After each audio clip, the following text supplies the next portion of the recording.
Ma'am, don't sign. If you sign, they'll pull support within the hour. Just give me 12 minutes. Please, just 12. Her hand closed around my wrist like a clamp. ICU lights, a pin in my fingers. My sister breathing through a machine. And my brother-in-law, Gavin, smiling like the ending had been reserved. Don't look at him. Don't react. Stall. I'll come back with something you can't ignore. 12 minutes. She said it like she was dragging me back from a ledge. And the scariest part was, my instincts believed her faster than my grief could argue. 3 mornings earlier, before sunrise, my phone rang. Gavin's voice arrived cracked in all the right places, like he'd practiced where to shake. "Marla, it's Celeste. She collapsed. They've got her on life support. Doctors aren't hopeful." He used words meant to end conversations. Aneurysm, no response, no meaningful function. The final one was the worst. Gone. 2 weeks earlier, Celeste had been in my kitchen teasing me about my grandma slippers. Bright, stubborn, alive. So my brain rejected Gavin's script. I threw clothes into a bag without folding. I drove from my quiet lakeside suburb to the city hospital with my jaw locked so tight it hurt. The highway lights smeared like tears. I arrived after midnight. The ICU doors opened with that sterile whoosh, like the building was exhaling. Gavin was waiting, red-eyed, hands clasped, posture arranged for sympathy. He hugged me. His shoulders shook, just enough to look real. He said, "They say there's no meaningful brain function. She wouldn't want machines. She'd want dignity. Dignity." He used it like a blade to cut away questions. I pushed past him to Celeste's bed. She was warm, lips parted, ventilator breathing for her with mechanical patience, monitor singing soft and different notes. I took her hand and my knees buckled. I cried into the sheet and whispered her childhood nickname. I'd spent decades in emergency rooms. I knew how endings looked. This didn't feel like one. The next day blurred into half sentences. A resident avoided eye contact. A social worker handed me pamphlets too early. And Gavin stayed glued to the room like a shadow with paperwork.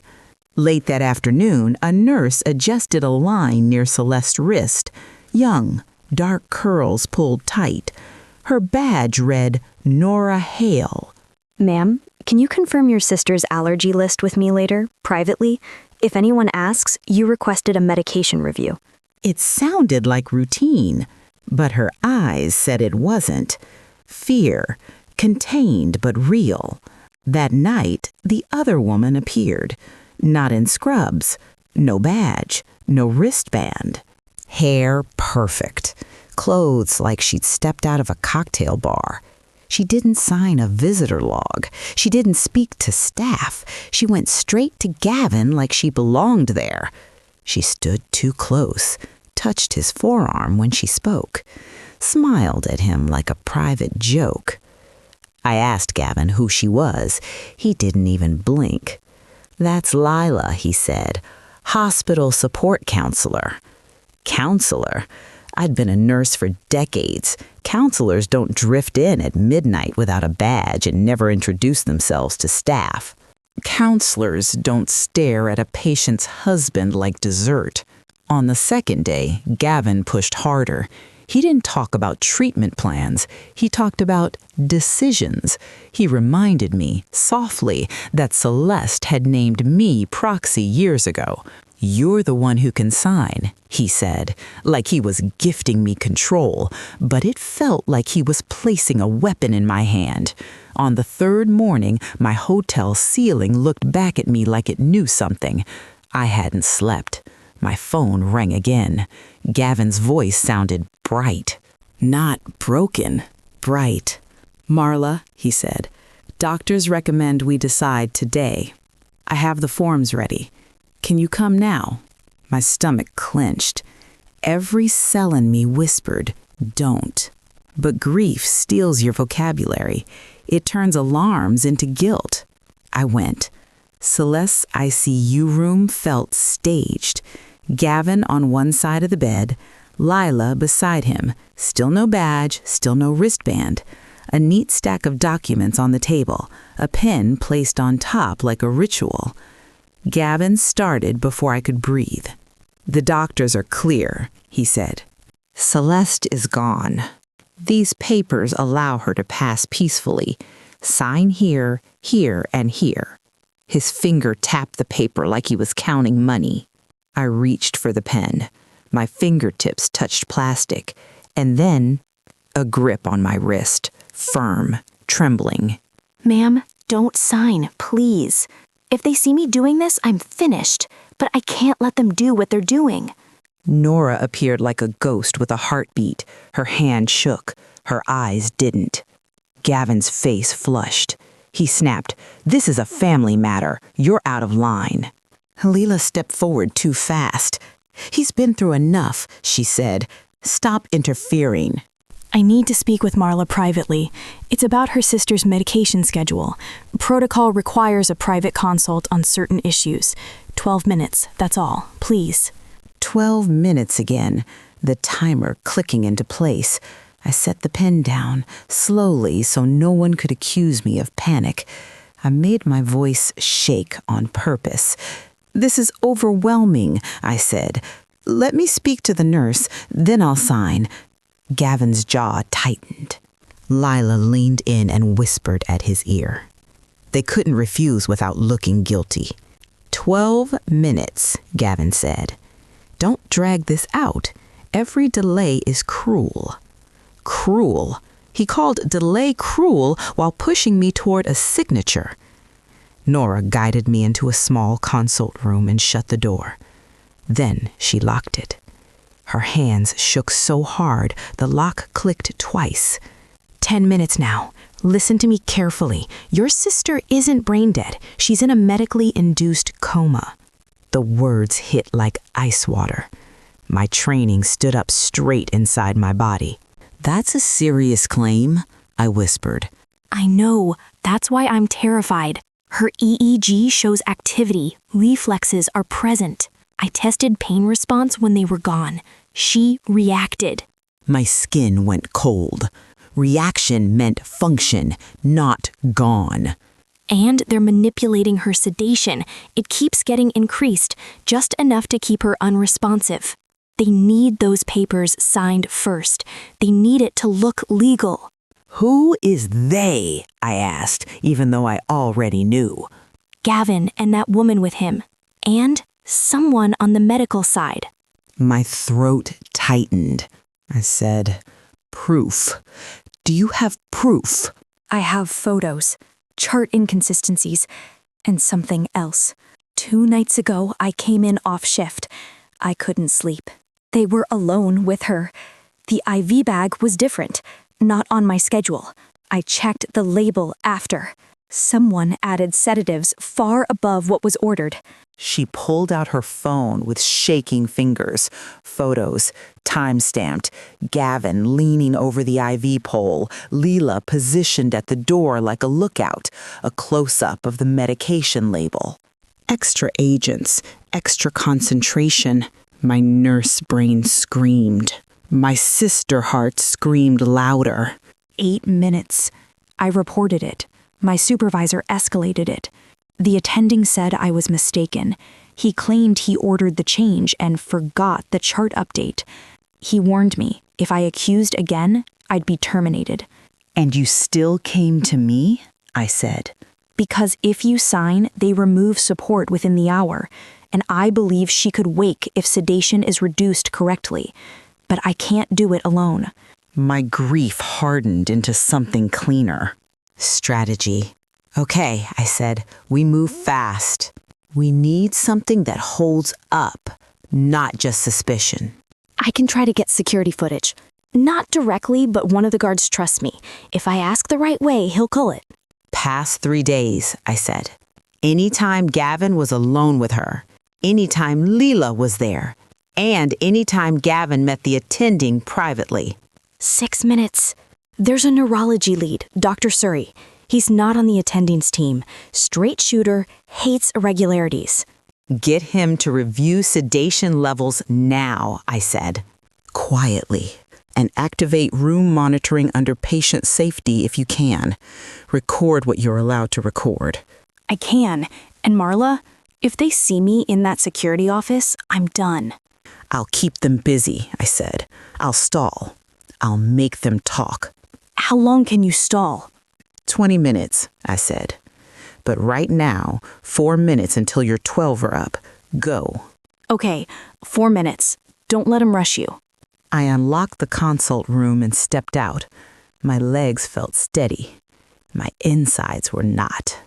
I walked back into Celeste's room like I'd done this 1,000 times. Because I had families, consent forms, crises, but never a trap this polished. Gavin straightened instantly, his face rearranged into concern.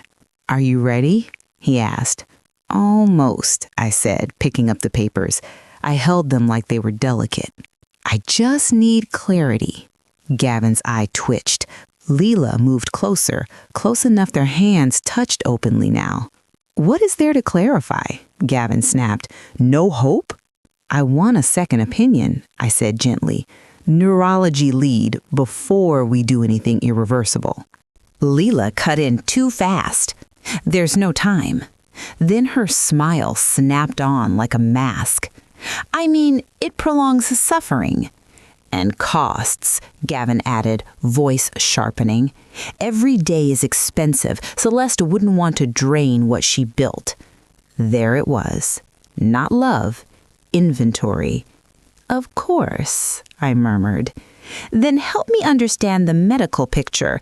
I'd like to see imaging, scans, notes, anything. Gavin's face reddened. This is unnecessary, he snapped. So is an unbadged visitor in an ICU, I said, softly, like it slipped out. Then I added quickly, forgive me, stress. I turned to Leela with a polite smile. You've been supportive, I said. What department are you with? I'd like to send a note of thanks. What's your badge number? Leela blinked.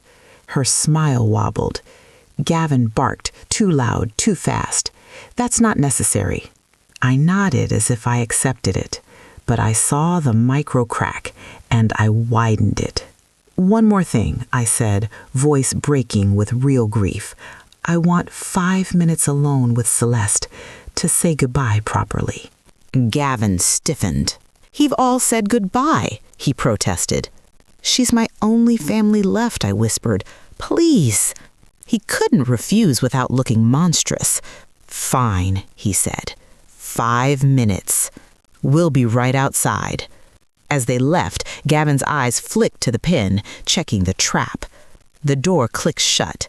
I rushed to Celeste's side and wrapped both hands around hers. Hold on, baby girl. Hold on, baby girl. I've got you. And then I saw it, the tiniest flutter beneath her eyelids. Not imagination. Life trying to surface. A knock. Soft. Nora slipped in fast. 2 minutes. Dr. Surrey reviewed her chart. He's furious. Her sedation is far above appropriate. Orders are being changed right now. And we got footage. She held up a tablet. My hands went numb. The screen showed Gavin adjusting IV bags when staff were distracted. Leela in the doorway like a lookout. A hallway corner where they kissed, casual, practiced. Gavin meeting the attending physician in a back corridor. A thick envelope exchanged with a quick glance around. My mouth dried out. Then the footage shifted. Home. Morning light. Gavin walked into Celeste's bedroom with a syringe. Celeste asleep, unaware. He paused, like he was savoring it. Then the injection. And only later, he made the emergency call. Not immediately, Later, heat climbed my throat. I hissed, "He caused this." Security is calling police right now, but he'll realize something's wrong soon. We need to keep him here. My voice came out low and steady. "I'll handle it." I stepped into the waiting area. Gavin and Leela stood too close, whispering. When they saw me, they snapped apart. Not fast enough. "I'm ready to sign," I said hollowly. Gavin's face lit up. Not relief, triumph. "Thank God," he said. "You're doing the right thing." We went back into the room together. I picked up the pen, held it over the first signature line. My hand didn't shake. "Before I sign," I said softly, "I have one question." Gavin's smile twitched. "What now?" he snapped. I leaned forward slightly. "When did you start planning to kill my sister?" Silence slammed the room. Leela made a sound like a swallowed gasp. Gavin's face drained white. "You're not thinking clearly," he stammered. "You're grieving." "Is that what you tell yourself?" I asked. I set the pen down carefully, like placing evidence on a tray. "Was it when she mentioned changing her will?" I asked. "Was that when you panicked? Was that when dignity became your favorite word?" Gavin's mouth opened and shut.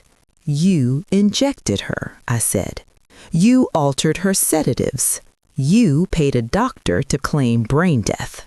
You were going to make me sign your permission slip." "That's insane," Gavin barked, voice cracking.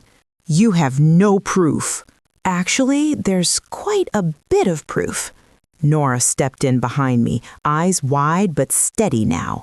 And behind her, Dr. Surrey in a white coat, 2 officers, and hospital security. Gavin went rigid. His gaze darted to the door. Security blocked it. Dr. Surrey spoke with calm disgust. He explained the sedation anomalies. He stated the chart manipulation. He said deliberate harm was evident. Gavin tried to bluster. "He wants my lawyer."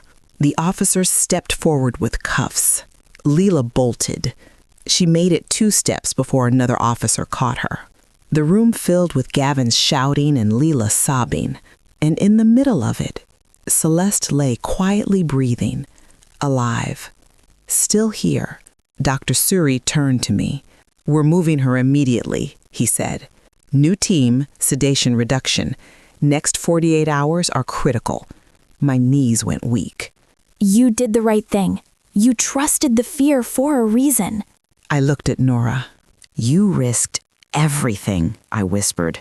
It's what we're supposed to do, even when it costs us.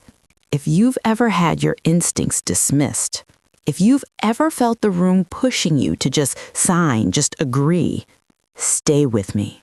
And if you want more stories like this, subscribe to Twisted Echo Stories. Some warnings need more than one listener. The next 48 hours felt like holding my breath underwater.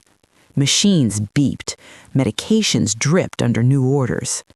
Doctors spoke carefully, watching for swelling, for setbacks. I sat by Celeste and counted her breaths with my eyes. I talked to her like she could hear me. One childhood story at a time. One promise at a time. "You're safe now," I whispered. "No one signs anything. No one touches your meds except your team. I'm here." And then her fingers squeezed mine, so light I almost missed it. I leaned in until my hair brushed her cheek. Her eyelids fluttered, then opened. Confusion first, then focus, then recognition.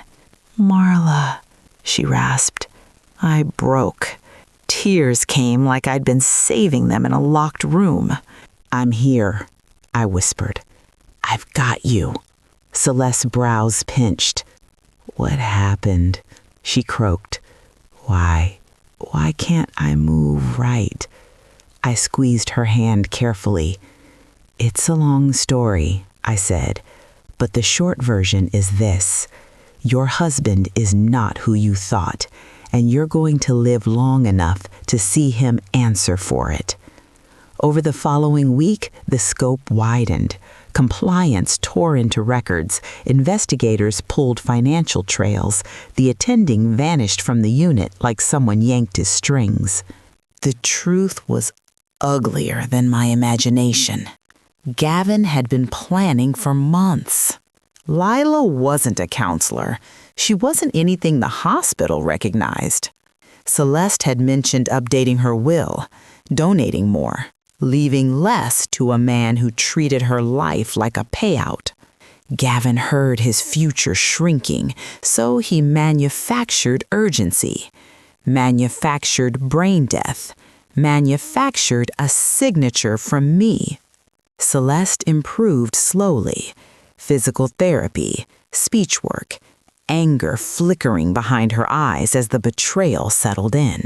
The day she was strong enough to sit upright, she asked, "Did you almost sign?" My throat tightened. I admitted. My hand touched the pen. Then Nora stopped me. Celeste closed her eyes. A tear slid toward her ear. "Tell her," she whispered. "Tell her she saved me." Weeks later, we stood in a courtroom that smelled like old paper. Celeste walked with a slight limp. She hated it. She called it her receipt. Gavin sat at the defense table without his suit of charm, smaller, eyes avoiding Celeste's face because guilt hates eye contact. The evidence landed like stones. Footage, charts, timelines, money. The judge listened with a hard, tired expression. When the ruling came, Celeste didn't smile. She exhaled, like setting down a weight she'd been forced to carry. Outside, sunlight hit her face and she squinted like she'd forgotten warmth existed. She linked her arm through mine. "Thank you," she said quietly, "for not signing, for believing something felt wrong." "Thank Nora," I said. "She's the reason you're standing here." Celeste nodded, jaw set. "I will," she said. "Actually, I already started. She told me she'd contacted a nursing school foundation. She was funding a scholarship for students who show moral courage. In Nora's name. Because courage should be rewarded, not punished," Celeste said. A few months later, Celeste took a trip. Not the exact place from her old photos, somewhere quieter. Cliffside coast, salt air, narrow streets, a place where nobody knew her story. She invited Nora. Nora took her first real vacation in years. We sat near the water as the sun lowered, gold to peach to deep purple. Celeste lifted a glass of sparkling wine. "To second chances," she said. I lifted mine. "To listening to your gut," I said. "To doing the right thing, even when you're shaking." We clinked glasses gently. I watched Nora's hands. They weren't shaking now. Celeste stared at the horizon for a long time. Then she said, almost amused, "You know what's funny? He thought I was worth dead than alive." Her mouth curved, not soft. "Fierce," she said. "But he was wrong. I'm worth more alive." And I thought about the hinge point. 12 minutes. That's all it took to change the ending. 12 minutes of refusing to be rushed. 12 minutes of asking questions. 12 minutes of trusting a stranger's fear. So if someone ever tries to hurry your hand, slow down, demand clarity, ask for names, badges, logs, second opinions, and if a quiet voice says don't sign, listen. Subscribe to Twisted Echo Stories for more stories like this. And whatever you do, trust your instincts. They might just save a life.